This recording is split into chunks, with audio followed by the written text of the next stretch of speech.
When it comes to online video, there's this weird paradox that every single creator has to deal with. It's something we all say we hate, but it might just be the very thing that makes the content we love possible in the first place. So let me ask you this. How could a video that gets 16 million views possibly be considered a failure? I mean, that sounds completely crazy, right? But the answer to that question, well, it's the key to understanding how the internet really truly works today.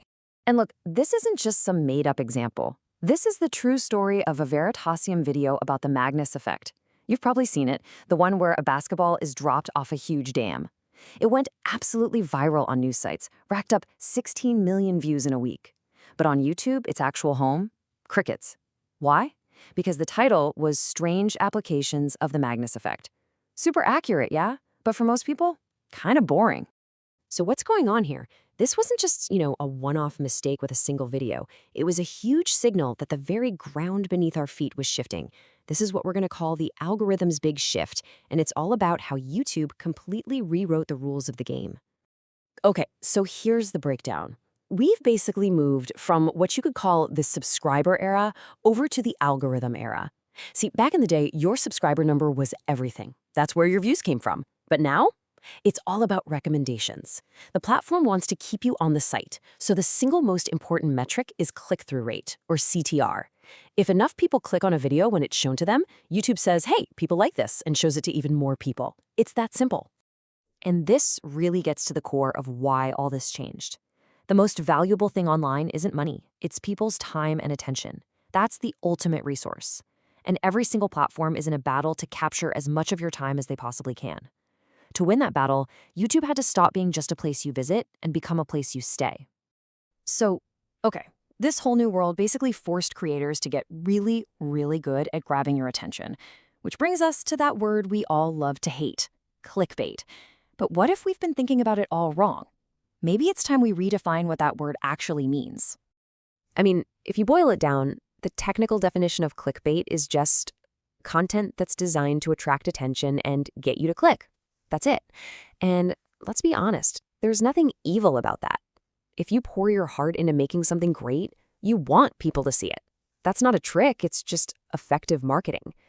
So, I think a much more helpful way to look at this is to split the idea in two. Over here on the left, let's call it legit bait.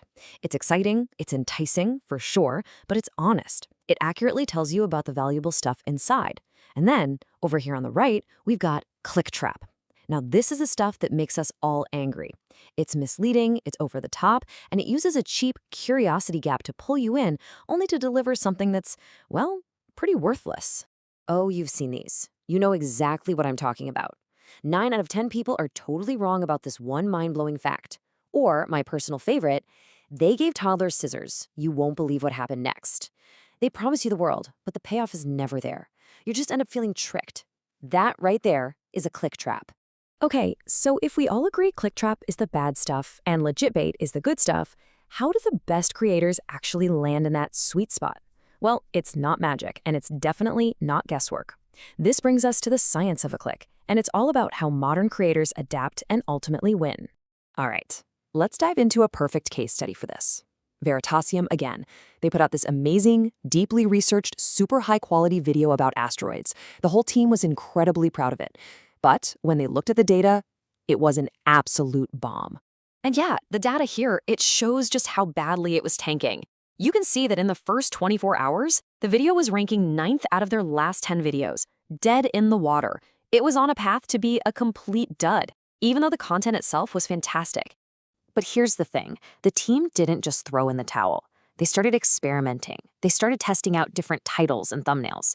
The original title was pretty generic. Asteroids, Earth's biggest threat. But after a few tests, they found a clear winner. These are the asteroids to worry about. And wow, just look at the result. The change was instant and dramatic. The video rocketed up from 9th place all the way to become the #1 best performing video of their last 10. Nothing about the video itself was touched, just the packaging it came in. I mean, let this sink in. That one small change in wording meant the video reached nearly 10 times more people. 10 times. That is the unbelievable power of getting the packaging right. And this isn't luck, right? It's a system. It's a really deliberate, almost scientific process. You launch the video, you immediately start watching the data like a hawk. You test out different versions of the title and thumbnail to see what people are actually responding to, and then you lock in the winner. It's a constant feedback loop where you're just listening to the audience. So you might be thinking, is this all just a cynical game of chasing numbers? And the answer is not at all. Let's talk about why this is so much more than just getting views, because this is where it gets really important. Okay, let's take a perfect example. You make a video called The Colette's Conjecture. Who's going to watch that? Basically, only people who already know what the Colette's Conjecture is. You're just preaching to the choir. But what if you call it the simplest math problem no one can solve? Well, now you've invited millions of curious people to the party.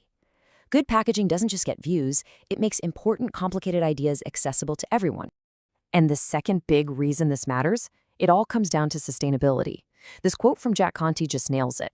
Think about the video itself, the art, the research, the story. That's the amazing product inside the box. You never ever compromise on that. But the title and the thumbnail, that's just the box. That's the packaging.